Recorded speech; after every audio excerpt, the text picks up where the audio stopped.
Struggling with stubborn belly fat that just won't budge? This video is for you.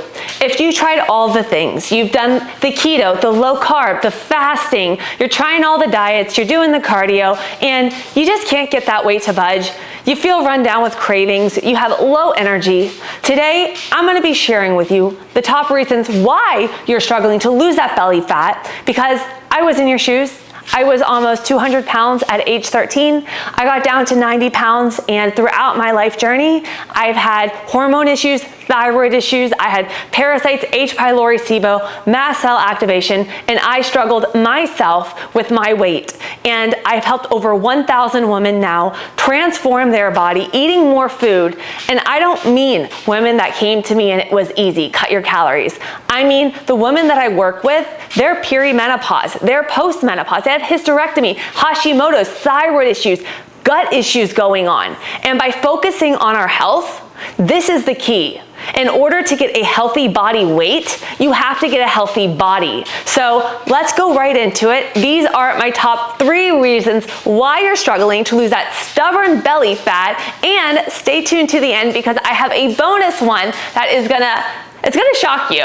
And for those of you that are new to my channel, I'm Elizabeth with Elizabeth Ayler Fitness. I have my 4-year degree in kinesiology, CSCS. I'm a holistic nutrition consultant and a GAPS practitioner. Make sure to subscribe for everything on gut health, hormones, fat loss over 35, and just whole body transformation. The first reason you might be struggling to lose that stubborn belly fat is going to be restrictive dieting. And I don't just mean cutting your calories, I also mean cutting your food groups. Let's start off with the calorie run.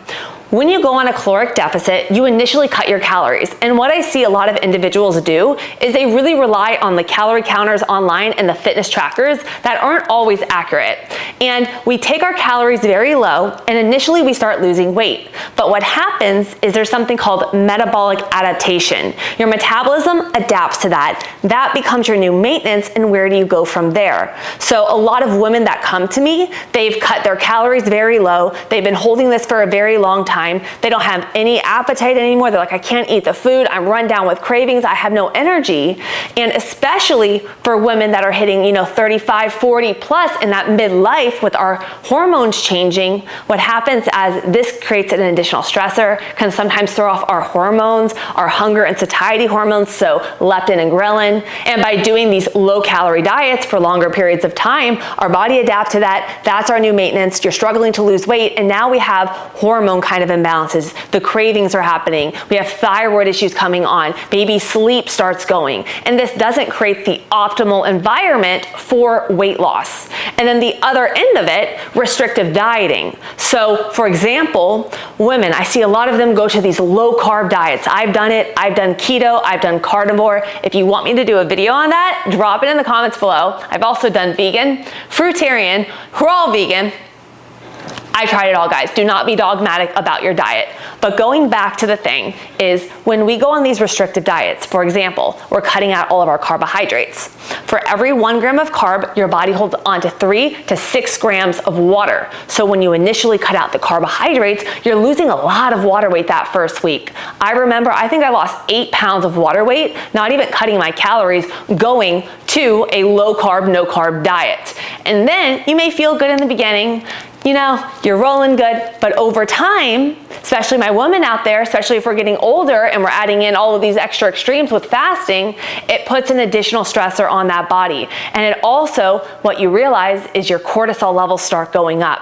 You start feeling like you're getting more stubborn belly fat. You have more stress, the sleep starts going. And even our body's ability to just build muscle and recover, which is very important for longevity since we want to maintain our muscle going into peri and post-menopause. So here's the deal. Restrictive diets and low calories. We go low calorie for too long, we create additional stressor. And if we go restrictive for very long with all of our diets too, then we're not getting in all our fiber, we're not getting in all our micronutrients, which run our metabolism. If we're cutting out carbohydrates, you're not giving your body energy. That's your body's immediate source of energy. You need carbohydrates even too for lowering the cortisol. When my carbs got too low, my stress and my anxiety went up. And when stress and anxiety goes up, guys, then you start getting slowed gut motility. You start getting the hormone imbalances. So it's not about the extremes. We have to look at our body where it is at that moment. And before I go into the next one, I want to give you a little mini example. So I have a lot of women, like I mentioned, come to me on these very low calorie diets. And if they've done it for long periods of time and they have these cravings, energy issues, they have thyroid issues, which is a huge thing now, or even undiagnosed thyroid, I start focusing on their health. And by doing that, I'm able to build their metabolism. They're eating more food. They're losing weight. You guys hear me talk about Amy all the time, my busy mom. She travels all the time. She came to me on 900 calories, the chronic stress, the low energy, thyroid, all of it. She's now eating over 2,000 calories a day. She is down 8 inches in her waist, over 27 pounds, and she's still losing weight in a sustainable way. And she told me in the beginning, I can't eat food, Elizabeth. I'm stuffed. You know, I'm gonna gain weight. And we overcame the mind, the body, we balanced the hormones and the gut. So we gotta do it sustainable. The second one that I'm gonna be going to, and make sure to stay tuned to the end because the last one is going to surprise you. This is the deal. We're focusing on our calories versus our micro and macro nutrients. You've heard of calories. Calories in versus calories out creates that caloric deficit. But we have 3 macronutrients, our carbs, fat, and protein.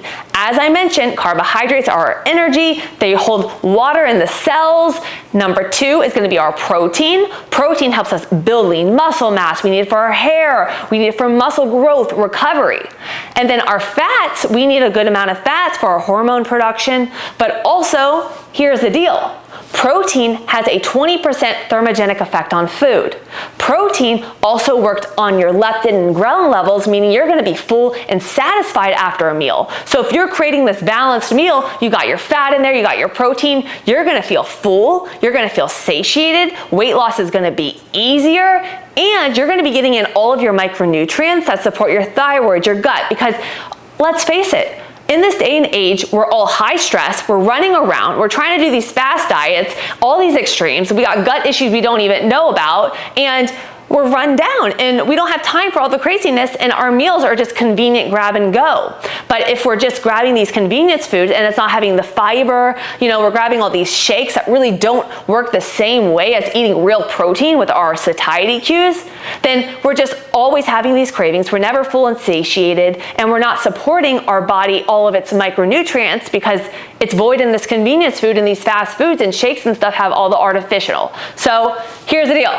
When it comes to our diet, we want to focus on as much whole food, but finding the balance. But we need to look at not just the calorie aspect, because you could be having your shakes and your bars and your fast food all the day and hitting that calories, but that's only going to get you so far. Once we kind of get to that place where you're having a hard time losing weight, we have to look at the other factors and start really looking at, you know, where's our food coming from in terms of our protein. You know, if we're having cravings, how can we set things up for your blood sugar? With my women hitting period and post-menopause, blood sugar regulation is huge. It's not about cutting the carbs. It's about really how we plan out those meals and stabilize your blood sugar levels to get you to lose weight. So my second one, focus not just on your calories, focus on all of your micro and macronutrients as well. And I have a whole recipe playlist on here with my top breakfast smoothie recipes, high in protein, so easy, great for a very busy lifestyle. My third one is going to be hormone imbalances. This is something very, very important, so listen up. A lot of the times when we go to the doctors and we ask them to do something like a thyroid test, they test our TSH, our T4. Our active form of our thyroid is T3. So these may look all hunky-dory on your blood work, but your T4 may not be converting right because our liver's congested, or we have gut dysbiosis going on, or we're high stress.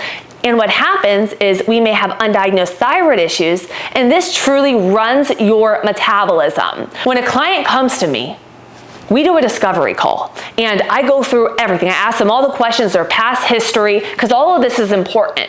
And if I even feel like, we have thyroid issues going on, I immediately send them to get the right blood work done so that we could figure this out. Because so many women, they come to me for weight loss, and by figuring out, hey, we have undiagnosed thyroid issues going on, we're really able to bridge the gaps. But also remember this, if you do have thyroid issues going on, it's not just as simple as take the medication. Ask yourself, why are you having these thyroid issues to begin with? Thyroid issues are a big thing that run in my family. I would say at least 50% of my clients come to me low thyroid or Hashimoto's now. And with all the research and everything that I've done too, like I just mentioned, if our liver is congested, if we've done a ton of courses of antibiotics, we were a C-section, bottle fed, we have food sensitivities going on, all that affects our gut. So if we're not able to convert our thyroid yet, and then we're having all of these imbalances, we have these cravings going on, hormone imbalances, we can't lose the weight, big green light, hey, this is something we need to look at too. And my whole point of this video today is to share with you guys more of a holistic view. This is the way that I look at weight loss. The calories in versus the calories out, it didn't work for me. It doesn't work for my clients. So I look at more of, hey, our gut, our hormones, our stress, our sleep, and I create this lifestyle for my clients that's easy so they're able to get results. And the best part is they get their health back. And by getting your health back, healthy body weight. That is the key. That is how I stay lean year round. I eat a lot of food, a lot. I save the best for last, but before we go into it, I gotta share something I'm so excited about. If you're that individual, you feel like you're run down, you're trying all the things, you just need someone step by step to take you through the small changes to get the sustainable results, to teach you about how to eat to master your metabolism, to make eating out easy for you so you can travel, have more time with your family, have balance, so you're able to build your metabolism, eating more food. I struggled for so long with, unable to lose weight, self-confidence. I didn't know what to eat. And I created this whole program so that my clients have all the tools so that they can get sustainable results while having the transformation, the accountability. And I have such an amazing community of women that I've built that we're just all, if I'm having a bad day or someone else is having a bad day, we just share it and we're all there to support each other, which is so huge. So if you're ready to transform your body and get your health back, get sustainable results, you tried all the things and they aren't working, head to that description below. This is your unicorn moment and let's transform together. Fill out my application. I'll be in touch within the next 24 hours to set up a call to see if we are that perfect fit. Let's make some gains together. The fourth one is we are not looking at our gut. I heard this all the time. Elizabeth, I'm not bloated. I don't have digestive issues going on. But the truth is, you could have gut issues going on and not even know it. Thyroid issues, like I said, with the conversion, if we're having, hormone imbalances, if we have acne going on. I had eczema, rosacea all over my face, and that was all linked to me having dairy issues, gluten, I'm celiac, and at the same time, I had mast cell activation, so a lot of things like bone broth, they were triggering me to have hives all over my body. My whole head was itching. That's not necessarily bloating. That's, other issues going on. So when we're going for weight loss, if we ask ourselves, we're doing all the things, the cravings are a sign that we have kind of an imbalance of the gut going. If we were on a lot of antibiotics, or it could be like another client of mine, she had yeast infections. Her whole entire life was struggling. For 10 years, she was on medication for it. Her liver was going, her hair was falling out. She couldn't lose weight. By healing her gut within 12 weeks, guys, she is down over 20 pounds, eating more food. She's off of all of the medication and she's not even having any yeast flare-ups again. And this has been over 4 months now since she stopped it all. So it just shows you that her weight loss wasn't working. It was all with her gut microbiome, our bacteria. That's where your immune system, if we're having immune issues. If you're wanting more information on leaky gut, some signs that you might have it, what are some causes of it, I did a whole video on this, actually a whole series on this, and I'm gonna put the first video here, but if you just check out my digestive playlist, I have so many videos on gut health because I am all about gut health and hormones on my channel. And that's truly because for years, I struggled. I had the parasites, SIBO, H. pylori, mast cell activation, the thyroid issues. I went postmenopausal in my early 20s and I was able to get my health back. I achieved a healthy body composition because I got my health back too while I was putting in the work.